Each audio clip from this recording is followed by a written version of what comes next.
And welcome back to my YouTube channel Bihar education by Nidhi academy. तो चलिए, आज से हमने जो प्रॉमिस किया था आपसे कि सक्षम बैच हमारा स्टार्ट हो चुका है। तो आज वो टाइम आ गया है कि अब हम लोग अपना पहला लेक्चर क्लास 12th का स्टार्ट करें। और हाँ, सक्षम बैच ये जो है क्लास 12th के लिए भी है, लेकिन क्लास 12th का अलग हो जाएगा। सक्षम बैच आपको प्लेलिस्ट में मिल जाएगा, ठीक है। और 10th के लिए अलग हो जाएगा, ठीक है। तो आप लोग जाके देख लेना, ठीक है। तो अभी आज से हमें स्टार्ट कर रहे हैं क्लास 12th का, ठीक है। और आज ही शाम में आपको मिल जाएगा आपका क्लास 10th का, ठीक है। तो आप लोग दोनों देख लेंगे। 12th का केमिस्ट्री से स्टार्ट कर रहे हैं हम लोग, और धीरे धीरे हम लोग लेवल अप करेंगे, ठीक है। तो क्या आप एक्साइटेड हैं? अगर एक्साइटेड हो तो ज़रूर कमेंट बॉक्स में लिखना कि यस मैम, सॉरी मैम नहीं बोला कर, मुझे दीदी बोलना, ठीक है। कि हाँ, मैं बहुत एक्साइटेड हूँ, और मतलब कि एक्साइटेड हूँ पूरा फुल, ठीक है। और हाँ, आज से ये ठान लो कि आज से जब तुम पढ़ाई स्टार्ट कर रहे हो तो पूरे जोश के साथ पढ़ाई स्टार्ट करोगे। ये नहीं कि आज पढ़ाई स्टार्ट किए तो अब आज के बाद से 2-3 दिन बाद फिर से ये स्टार्ट करेंगे अच्छे से पढ़ाई। ऐसा नहीं करना है। बहुत सारे बच्चे क्या होते हैं कि शुरू में उनको बहुत जोश आता है, तो शुरू में बहुत पढ़ते हैं, और लास्ट टाइम जाते तो भाई साहब उनका तो गजब हाल हो जाता है, ठीक है। मेरे साथ भी हुआ है मैं भी ऐसा की हुई हूँ, ठीक है। तो ऐसा आपको नहीं करना है, क्योंकि कहीं ना कहीं देखो क्या होता है कि आप 1 साल का पढ़ाई 1 महीने में कंप्लीट नहीं कर सकते हो, ये एक गारंटी है। सारा बच्चा सोचता है लास्ट में जा कर के कि अरे हम अभी नहीं चिल करते हैं, अभी नहीं करते हैं अच्छे से, लेकिन लास्ट टाइम जब मेरा एग्ज़ाम आएगा उस टाइम पे तो वन शॉट देखेंगे। आजकल तो आ ही गया है सब चीज़ में, वन शॉट देखेंगे, प्रैक्टिस सेशन लगाएंगे और अच्छा नंबर ला लेंगे। ऐसा कुछ नहीं होता है भाई साहब। जो 1 साल से बच्चा प्रिपरेशन कर रहा है, तैयारी कर रहा है, वो कितना तेज़ हो जाएगा। और आप 1 मंथ में सोचोगे कि वन शॉट कर लेते हैं, हो जाएगा मेरा, ऐसा कुछ नहीं होता है। 1 साल और 1 महीने का पढ़ाई में बहुत डिफरेंस होता है। इसलिए आज मैं बैच स्टार्ट कर रही हूँ, इसमें हम लोग बहुत सारी चीज़ें सीखेंगे, और बहुत आपको छोटा से छोटा चीज़ बताया जाएगा जो आपको नहीं मालूम है। आप जानते हैं, लेकिन कुछ बच्चे होते हैं जिनको मतलब छोटा टॉपिक नहीं आता है। हम वहाँ से स्टार्ट करेंगे, मीन्स कि हम लोग ज़ीरो लेवल से चलेंगे। आप लोग मेरे पहले वाले वीडियोज़ में भी देखे हैं, लेकिन पहले वाले वीडियोज़ थे जो वो थोड़ी मैं ज़्यादा नहीं जानती थी, क्योंकि उस टाइम पे मैं वीडियो बनाती थी कि एक मुझे भी नॉलेज हो, मैं भी बता सकूँ कुछ। मेरे अंदर जो था मैं वो आप लोग के साथ शेयर करती हूँ, ठीक है।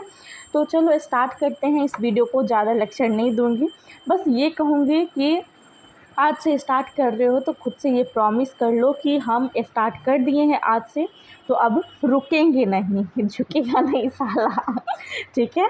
तो वही चीज़ करना है। चलो, तो स्टार्ट करते हैं हम लोग अपना चैप्टर जो है क्लास 12th के लिए है। क्या है? Solid state. तो चलो, बैनर तो आप लोग देख ही लिए हैं यहाँ पे ठीक है। चलो स्टार्ट करते हैं। सॉलिड स्टेट क्या है हमारा? सॉलिड स्टेट तो देखो क्या है, सबसे पहले जानते हैं सॉलिड स्टेट के बारे में। क्या होता है सॉलिड स्टेट? ठीक है, देखो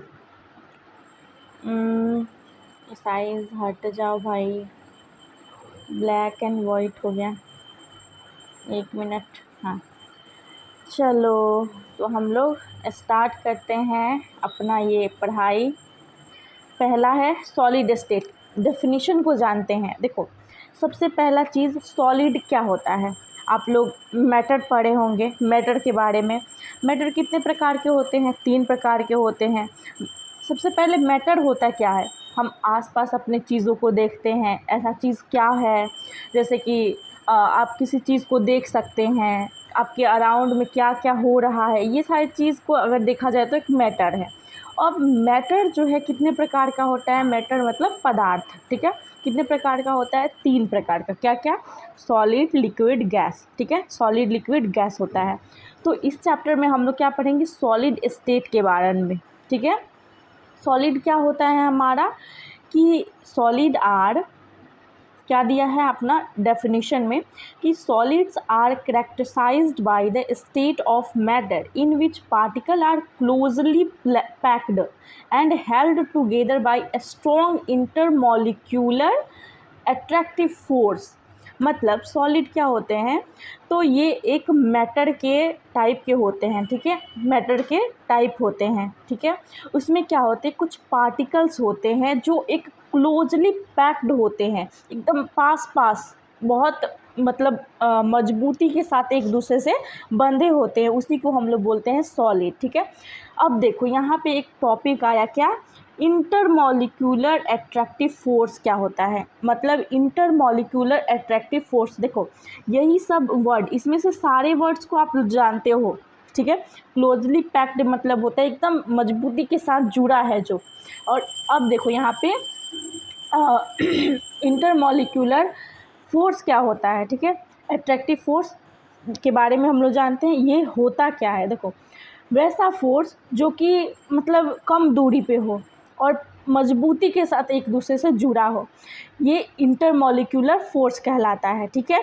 उसके बाद देखो एक और वर्ड आता है हमारा, क्या, कि इंटरमॉलिक्यूलर स्पेस, जो एक डिस्टेंस पे होता है, ठीक है, उसको हम लोग बोलते हैं इंटरमॉलिक्यूलर स्पेस, याद रखना, ठीक है, समझिए।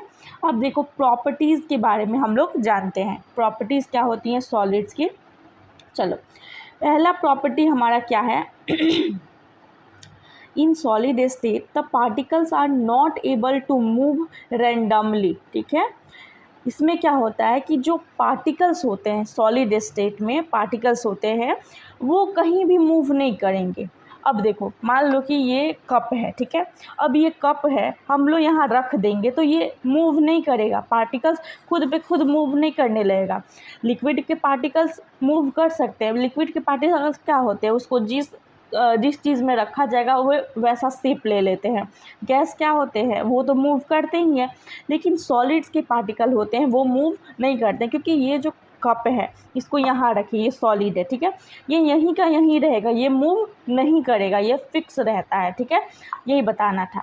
चलो उसके बाद क्या होता है, देखो ये प्रॉपर्टीज़ तो आप लोग एकदम ध्यान रखना, क्योंकि आपके एग्ज़ाम में पूछता है, बोर्ड्स में आपको कभी दे देगा कि right 2 properties of solid, right 3 properties of solid, ज़्यादातर 2 पूछता है, 2, ठीक है, तो याद रखना। चलो सेकेंड देख लेते हैं, क्या है, they have definite shape and volume, इनके पास डेफिनिट शेप होता है और वॉल्यूम होता है। जैसे ये कप है, ये कप जो है इसका एक शेप है, ठीक है, और इसमें इसका वॉल्यूम क्या है, इसका वॉल्यूम ये है कि ये इसके साइज़ के मतलब जितना इसमें अट सकता है, आप चाय पी लो, इसमें पानी डाल दो, इसका एक डेफिनिट है, इससे ज़्यादा अगर इसके ऊपर ऊपर डालते जाओगे तो ये गिर जाएगा।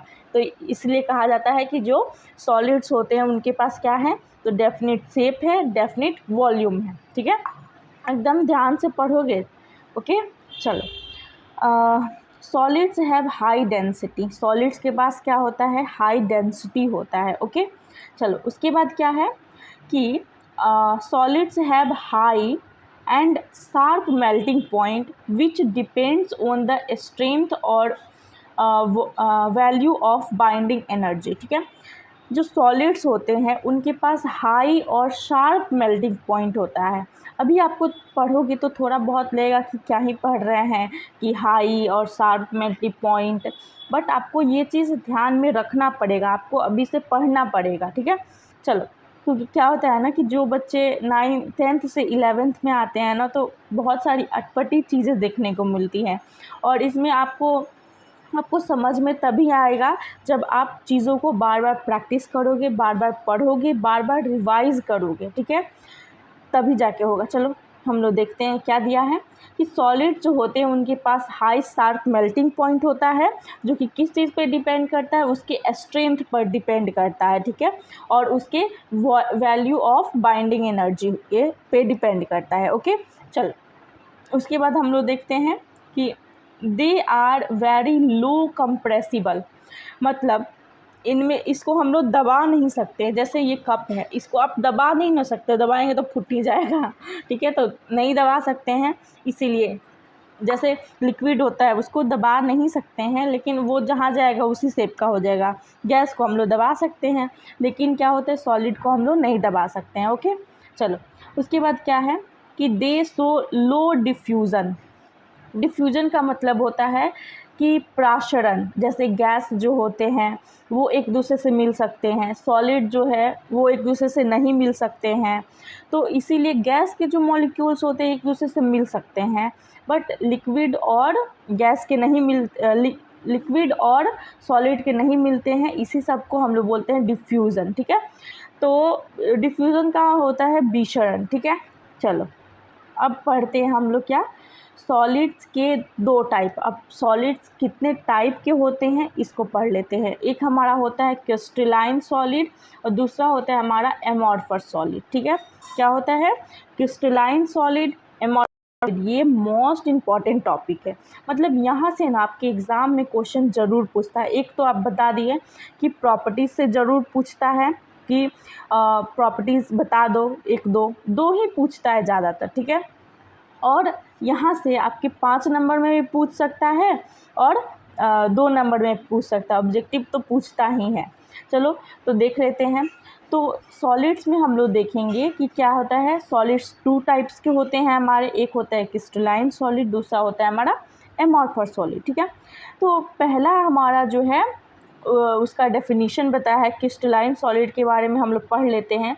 दे हैव डेफिनिट, एक मिनट साइज इसका छोटा करना, they have definite and regular geometrical shape. ठीक है, इसके पास क्या होता है कि डेफिनिट इसके पास शेप होगा और इसका रेगुलर ज्योमेट्रिकल शेप जो होगा सेम होगा। ठीक है, हमेशा एक ही तरह होगा। उसके बाद सेकंड हमारा क्या है कि they have definite melting point, इसके पास मेल्टिंग पॉइंट भी डेफिनिट होता है। ठीक है, they have definite heat of fusion, heat of fusion भी इसमें डेफिनिट होता है। उसके बाद क्या होता है they are rigid and incompressible, मतलब रिजिड मतलब होता है हार्ड। ठीक है, और इनकम्प्रेसिबल मतलब होता है जिसको दबाया नहीं जा सकता है। ठीक है, तो ये हमारा क्या होता है कि रिजिड भी होता है और क्या है इनकम्प्रेसिबल भी होता है। ठीक है, और they are anisotropic nature होता है इसका। ठीक है, अभी जानेंगे हम लोग क्या होता है एनी आइसोट्रॉपिक नेचर। ठीक है, आगे जानेंगे, अभी यहाँ पढ़ लो। ठीक है, उसके बाद क्या है दे आर ट्रू सॉलिड्स, ये ट्रू सॉलिड होते हैं, एकदम कठोर वाले सॉलिड्स होते हैं। जैसे एग्जाम्पल क्वार्ट्ज, डायमंड। ठीक है, डायमंड जो होता है वो भी हार्ड होता है, उसको दबाया नहीं जा सकता है। क्वार्ट्ज जो होता है वो भी होता है, क्वार्ट्ज जो होता है वो SiO2 होता है। ठीक है, चलो ध्यान में रखना। उसके बाद देखो यहाँ पे जान लेते हैं क्या चीज़ अपना है एमॉर्फस सॉलिड के बारे में। ठीक है, चलो क्या है कि they do not have definite and regular geometrical form, मतलब कि इनके पास जो है डेफिनिट और रेगुलर ज्योमेट्रिकल शेप नहीं होता है। क्रिस्टलाइन के पास होता है बट इनके पास नहीं होता है। उसके बाद है they do not have melting point, इनके पास मेल्टिंग पॉइंट नहीं होता है। ठीक है, और हीट ऑफ फ्यूज़न भी नहीं होता है इनके पास, और इसको कंप्रेस भी किया जा सकता है या फिर अप्रिशिएबल एक्सटेंट भी किया जा सकता है, मतलब इसको एक सीमा तक इसको मतलब दबाया जा सकता है या फिर उसको वैसे रखा जा सकता है। ठीक है, उसके बाद है दे आर आइसोट्रॉपिक, ये दोनों टॉपिक के बारे में हम लोग जानेंगे, बस थोड़ा सा वेट करना पड़ेगा आपको। ठीक है, चलो एनी आइसोट्रॉपिक और आइसोट्रॉपिक नेचर के बारे में अब देखो। दे आर स्यूडो सॉलिड, ये वाला तो एकदम ध्यान में रखना, क्वेश्चन पूछता है ऑब्जेक्टिव में क्या पूछेगा कि एमॉर्फस सॉलिड, या फिर ऐसे पूछ देगा कि कौन सा ऐसा सॉलिड है जिसको परस्यूडो सॉलिड कहा जाता है। परस्यूडो मतलब होता है झूठा, झूठा या फिर नकली, दिखावा करने वाला। ठीक है, उसी को हम लोग बोलते हैं एमॉर्फस सॉलिड, इसको बोला जाता है किसको एमॉर्फस सॉलिड को। एकदम ध्यान रखना क्योंकि बोर्ड्स में ना ये क्वेश्चन आता है। तो कौन कौन है हमारे, वो हैं एग्जाम्पल रबर और प्लास्टिक। एग्जाम्पल तो एकदम रटे जाना क्योंकि पूछता है। ठीक है, चलो तो यहाँ तक हम लोग पढ़ लिए कि क्या है क्या नहीं। अब देखो क्लासिफिकेशंस हम लोग पढ़ेंगे, बट क्लासिफिकेशन पढ़ने से पहले मैंने कहा था कि हम लोग जानेंगे क्या आइसोट्रॉपिक और एनी आइसोट्रॉपिक। चलो देख लेते हैं। PDF नीचे आ गया है, कहाँ गया?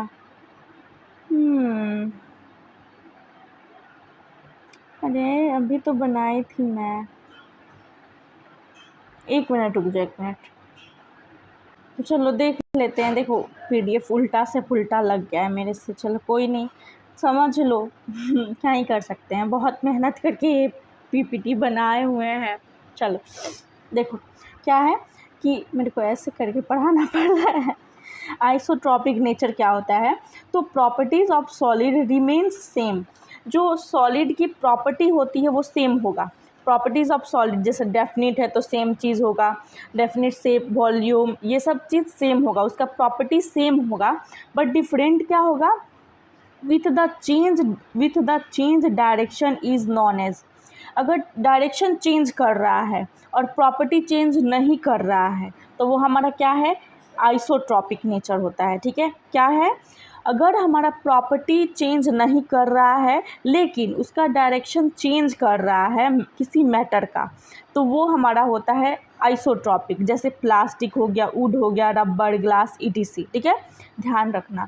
उसके बाद है एनी आइसोट्रॉपिक। देखो properties of solid change with change direction is known as anisotropic nature. ठीक है, देखो क्या होता है, अगर हमारा सॉलिड का प्रॉपर्टी चेंज करेगा तो हमारा जो है सॉलिड का प्रॉपर्टी चेंज कर रहा है तो उसका डायरेक्शन भी चेंज हो रहा है तो उसका प्रॉपर्टी भी चेंज होगा। सॉरी मैं क्या बोल रही, चलो रुको 1 मिनट 1 मिनट। देखो क्या है कि अगर हमारा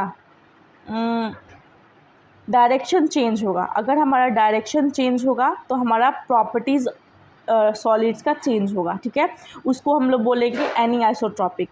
आइसोट्रॉपिक किसको बोलेंगे? जिसका जो है मतलब डायरेक्शन अगर चेंज होगा तो प्रॉपर्टी चेंज नहीं होगा, उसको बोलेंगे आइसोट्रॉपिक। अगर हमारा प्रॉपर्टी चेंज हो रहा है तो डायरेक्शन चेंज हो रहा होगा। अगर डायरेक्शन चेंज हो रहा है प्रॉपर्टीज़ के साथ तो वो हमारा क्या होता है? Any isotropic. ठीक है, एकदम ध्यान रखना। जैसे मेटेलिक रॉड हो गया, डायमंड, ग्रेफाइट, ETC। ठीक है, चलो अब हम लोग क्लासिफिकेशन देख लेते हैं। क्या है ये वाला क्वेश्चन है, यहाँ से ऑब्जेक्टिव क्वेश्चन बहुत पूछता है। ठीक है, तो आप तुम लोग ध्यान में रखना। ठीक है, चलो classification of crystalline solid on the basis of क्या है? Intermolecular force. चलो पहला क्या है, पहला क्या दिया हुआ है हमारा? तो यहाँ पर देखो करैक्टर दिया है इसका, आयनिक क्रिस्टल दिया है, कोवेलेंट क्रिस्टल दिया है।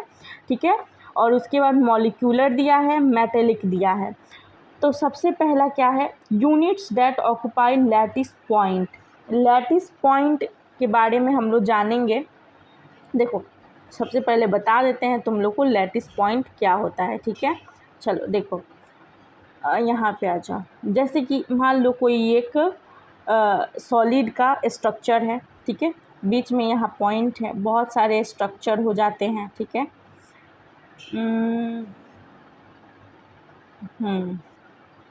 ठीक है, बहुत सारे स्ट्रक्चर हो गए। तो देखो ये जो है ना, ये वाला जो अंदर गोला सा है, ये वाला गोल, इसको हम लोग बोलते हैं लैटिस पॉइंट। क्या बोलेंगे? Lattice point. ठीक है, क्या बोलेंगे? लैटिस पॉइंट, एकदम ध्यान रखना। और ये जो साइड वाला जो गोलाकार शेप दे रहा है इसको बोलेंगे लैटिस साइट। क्या बोलेंगे? Lattice site. What? Lattice site. Okay, चलो समझ में आ गया। जो ये अंदर वाला गोला है इसको बोलते हैं लैटिस पॉइंट, जो बाहर वाला जो शेप दे रहा है उसको बोलेंगे lattice site.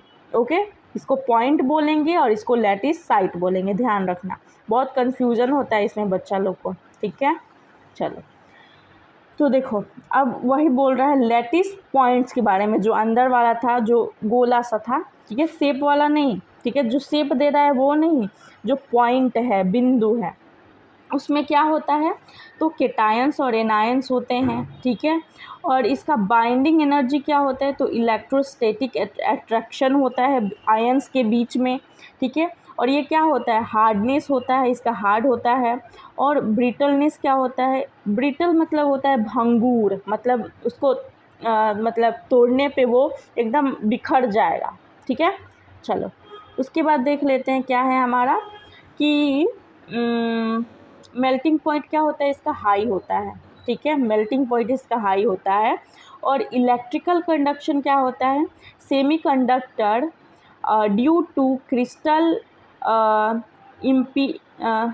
Inflection conductor in fuse state.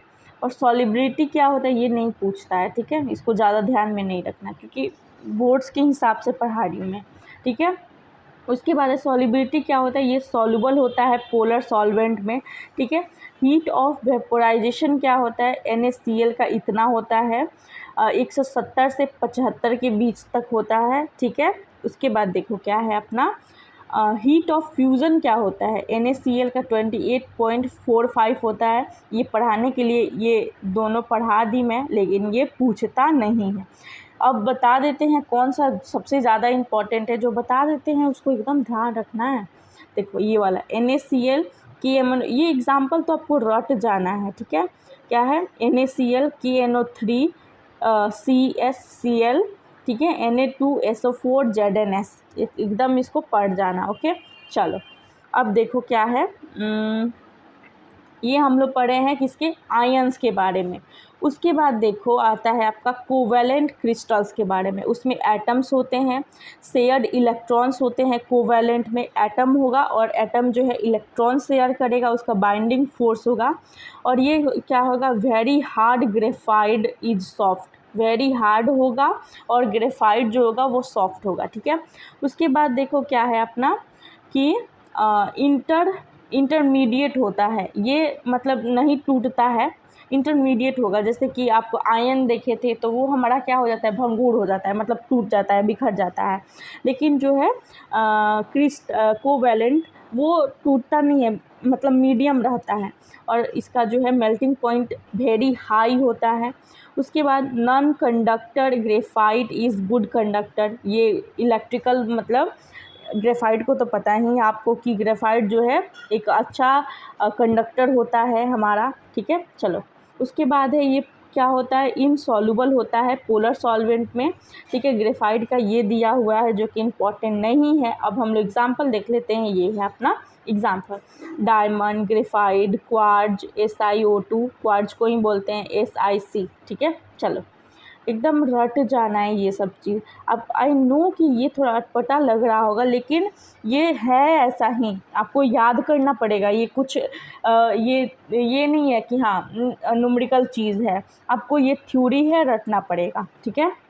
चलो उसके बाद है मॉलिक्यूलर में क्या होता है, तो मॉलिक्यूलर में मॉलिक्यूल्स होते हैं, वंडरवाल फोर्स होता है इसमें, ठीक है। सॉफ्ट होते हैं ये, लो होता है इसका ये ब्रिटलनेस, ठीक है। और इसका मेल्टिंग पॉइंट भी लो होता है और ये बैड कंडक्टर होता है, ठीक है। उसके बाद ये सॉल्युबल नहीं होता है, soluble as well as insoluble, soluble भी होता है और इनसॉल्युबल भी होता है, ठीक है। इसका एग्जांपल क्या है, H2O, CO2, sulphur, sugar, iodine, noble gases etc, ठीक है। चलो मैं ये शेयर कर दूंगी इसका PDF, ठीक है, आप लोग पढ़ लेना। चलो उसके बाद है मेटेलिक क्रिस्टल क्या होते हैं, तो positive ions in C and points of electrons, ठीक है।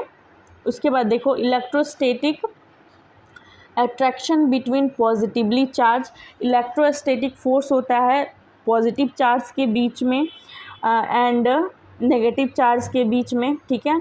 और इसमें क्या होता है कि हार्डनेस क्या होता है, हार्ड भी हो सकता है और सॉफ्ट भी हो सकता है। और इसका जो ब्रिटलनेस होता है वो लो होता है। मेल्टिंग पॉइंट क्या होगा, तो इसका मेल्टिंग पॉइंट जो है वैरी करता है, कभी मॉडरेट हो जाएगा, कभी हाई हो जाएगा, ठीक है। और ये गुड कंडक्टर होता है हमारा, ठीक है। उसके बाद आता है हमारा क्या कि एग्ज़ाम्पल्स क्या है हमारा, Na, Cu, Ag, Fe, Pt और सारे अलाउ जो होते हैं वो होते हैं, ठीक है। चलो उसके बाद ये है, ये स्ट्रक्चर्स हैं जो कि देख के आपको बहुत ज़्यादा डर लग रहा होगा, लेकिन ये ज़्यादा इम्पॉर्टेंट नहीं है। मैं बताती हूँ कैसे याद करना है उसको, उसी तरीक़ा से आपको याद करना है। चलो देखो यहाँ पे ये वाला हम्म, चलो, ब्रेविस लेटिस क्या होता है? देखो, द कलेक्शन ऑफ सब type of crystal system is known as Bravais lattice. देखो, जो सब टाइप ऑफ क्रिस्टल्स होते हैं उसके कलेक्शंस को हम लोग क्या बोलते हैं? ब्रेविस लेटिस बोलते हैं, ठीक है। और यहाँ से तो इम्पॉर्टेंट क्वेश्चंस आपके ऑब्जेक्टिव में पूछे जाते हैं। टाइप ऑफ क्रिस्टल लेटिस कितने होते हैं? 7 होते हैं। सब टाइप ऑफ क्रिस्टल सिस्टम कितने होते हैं? 14 होते हैं। ब्रेविस लेटिस कितना होता है? 14 होते हैं। ये याद रख लेना क्योंकि पूछता है। अब देखो, ये वाला आप लोग पढ़े होंगे। देखो, नहीं पढ़े तो नहीं होंगे बट पढ़ लेंगे। चलो देखो क्या है क्रिस्टल सिस्टम। ये है क्या है अपना क्रिस्टल सिस्टम? क्यूबिक, ठीक है, rhombohedral, tetrahedral, hexagonal, orthogonal, monoclinic और ट्राइक्लिनिक, ठीक है। अब बोलोगे कि ये नाम किस चीज़ का है? ये तो हम लोग मतलब समझ में नहीं आ रहा है, मैम लाके पटक दिए एकदम से। लेकिन नहीं, ये क्या है? तो ये आपके क्रिस्टल सिस्टम्स हैं, ठीक है। आपके क्या है? क्रिस्टल सिस्टम्स हैं जिसको पढ़ना ज़रूरी है। कभी कभी आपको ये सब नहीं पूछेगा, ये नहीं पूछेगा, आपको ये दे देगा और ये सारा चीज़ पूछेगा, ये पूछेगा, ये पूछेगा। तो इसको याद करने के लिए ये सब तो याद होना चाहिए ना, ताकि आपका ऑब्जेक्टिव क्वेश्चन जल्दी बन जाएगा। तो चलो देख लेते हैं। देखो, आपको ट्रिक बताते हैं, आप लोग जल्दी फटाफट नोट कर लो अपने कॉपी में, ठीक है। देखो हम लिखे भी हैं। देखो, क्यूबिक को क्या लिखेंगे? क्यों। क्यों से क्यूबिक हो गया। रोम्बोहेड्रल को क्या लिखेंगे? रहे। ट्रिक बता देते हैं। देखो, सबसे पहले ट्रिक, क्यों रहे टीना, हेमा और मोना तेरी क्लिनिक पे। ऐसे याद कर लो, बहुत जल्दी याद हो जाता है। तो क्यों, क्यों क्यूबिक का क्यों, ठीक है। रोम्बोहेड्रल का रहे, ठीक है। टेट्रागोनल का टीना, हेक्सागोनल का हेमा, ठीक है। ऑर्थोगोनल का और, मोनोक्लिनिक का मोना। तेरी, तेरी से हो गया मतलब तेरी हो जाएगा, ठीक है। और क्लिनिक, यहाँ क्लिनिक इसको 2 भाग में तोड़ा गया है, क्या? तेरी और क्लिनिक पे, ठीक है। ये इसको ऐसे सेटल किया गया है ताकि आपको याद हो जाए। उसके बाद देखो, अब यहाँ पे मज़ा आएगा। देखो, एक्सियल डिस्टेंस कैसे याद करेंगे? देखो, सबसे पहले ये देखो, ये 2 गो जो दिया हुआ है, ये ऊपर का, ये दोनों बराबर है, ठीक है। फिर उसके बाद एगो एगो बराबर नहीं है। पहला बराबर है, दूसरा बराबर नहीं है, ठीक है। पहला बराबर है, दूसरा बराबर नहीं है, 2 गो में, ठीक है। उसके बाद यहाँ 3 गो में देखो, इस तीनों में तीनों इक्वल नहीं है। तो पहले याद करो ऐसे, 2 गो इक्वल होगा ऊपर में और नीचे में, क्या क्या? क्यूबिक में और हमारा रोम्बोहेड्रल में, ठीक है। ऐसे याद करो, याद हो जाएगा, ठीक है। और फिर हमारा 2 गो में नीचे आएंगे, 2 गो में क्या है? टेट्राहेड्रल और हेक्सागोनल, ठीक है। तो इसमें क्या आ जाएगा हमारा? एक इक्वल होगा, एक इक्वल नहीं होगा। फिर तीनों का, नीचे का तीनों जो है अनइक्वल होगा। ऐसे याद करना है आपको। उसके बाद अब देखो, ऐसे फटाफट याद हो जाता है। अब देखो, एंगल कैसे याद करेंगे? पहला में अल्फ़ा बीटा गामा, ये 90 डिग्री, इसमें होगा एक इक्वल होगा, तीनों इक्वल होगा एक में, एगो इक्वल नहीं होगा। फिर देखो, एगो इक्वल नहीं है, गामा 90 डिग्री नहीं है। अल्फ़ा और बीटा बराबर है बट गामा इक्वल 90 डिग्री के बराबर नहीं है। फिर अल्फ़ा और बीटा गामा तीनों इक्वल है यहाँ। फिर देखो, अल्फ़ा बीटा इक्वल है 90 डिग्री, लेकिन गामा हमारा चेंज हो गया है, ठीक है। उसके बाद देखो, फिर यहाँ पे हमारा इक्वल है और यहाँ पे क्या है? हमारा अल्फ़ा और गामा इक्वल है बट यहाँ पर बीटा नहीं है, ठीक है। और इस लास्ट वाले में हमारा तीनों इक्वल नहीं होगा। उसके बाद ये देखो, इसको कैसे याद करेंगे?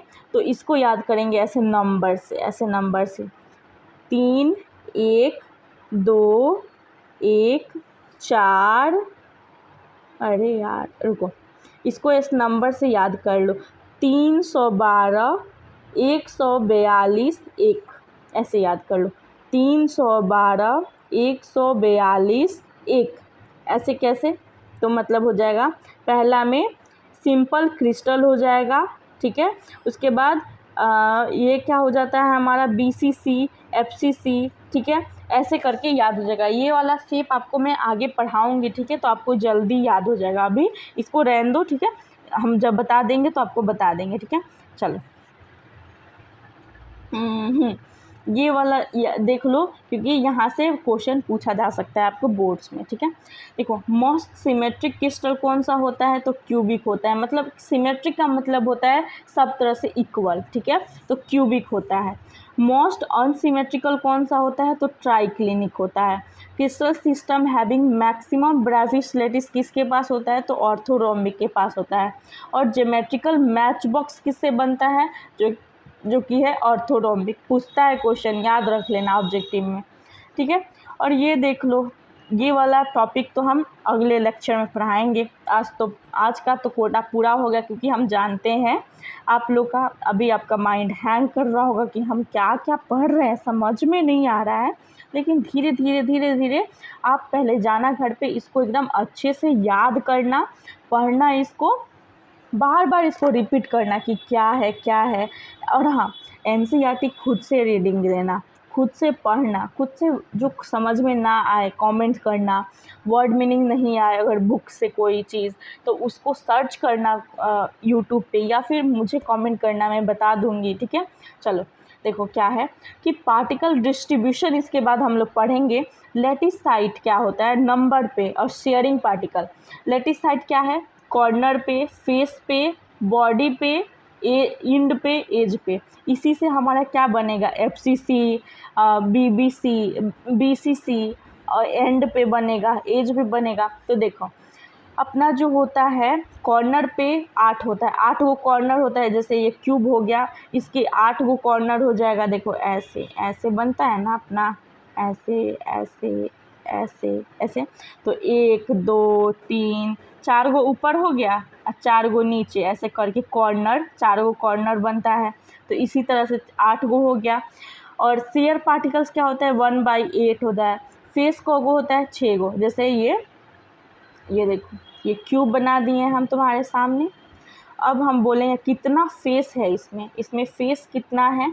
तो देखो, एक ऊपर है ऐसे वाला, एक ऊपर है, फिर 2 गो इधर है, एक ऊपर एक नीचे, कितना हुआ 2। एक साइड में कितना हुआ, साइड में इधर इधर 2 गो हुआ, फिर एक इधर हो गया और एक इधर साइड में, 6 हो गया, ठीक है।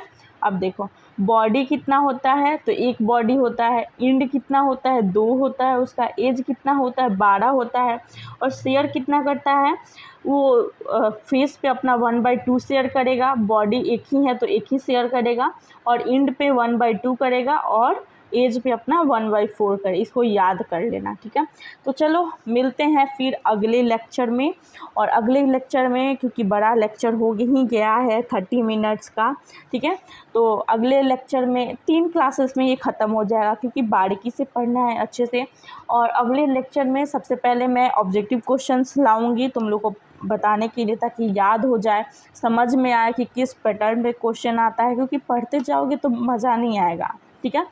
तो ठीक है, अभी तुम लोग जाओ, इसको अच्छे से एक बार खुद से रिवाइज़ करो, नोट्स को लिखो, पढ़ो, 2-3 बार पढ़ लेना। जैसे कि आज पढ़ लेना, फिर शाम में एक बार रीडिंग दे देना, फिर कल मॉर्निंग में पढ़ लेना, उसके बाद छोड़ देना। फिर नेक्स्ट डे जब भी दिन भर में टाइम मिले, एक दिन पढ़ लेना, फिर एक दिन, ऐसे करके।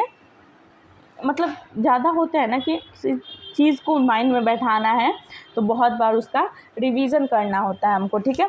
तो तुम लोग पढ़ लेना। चलो, तो मिलते हैं हम लोग अगले लेक्चर में। बहुत सारे क्वेश्चंस लाएंगे, और क्वेश्चंस के साथ साथ अपना लेक्चर भी पढ़ेंगे, अपना टॉपिक भी आगे पढ़ेंगे।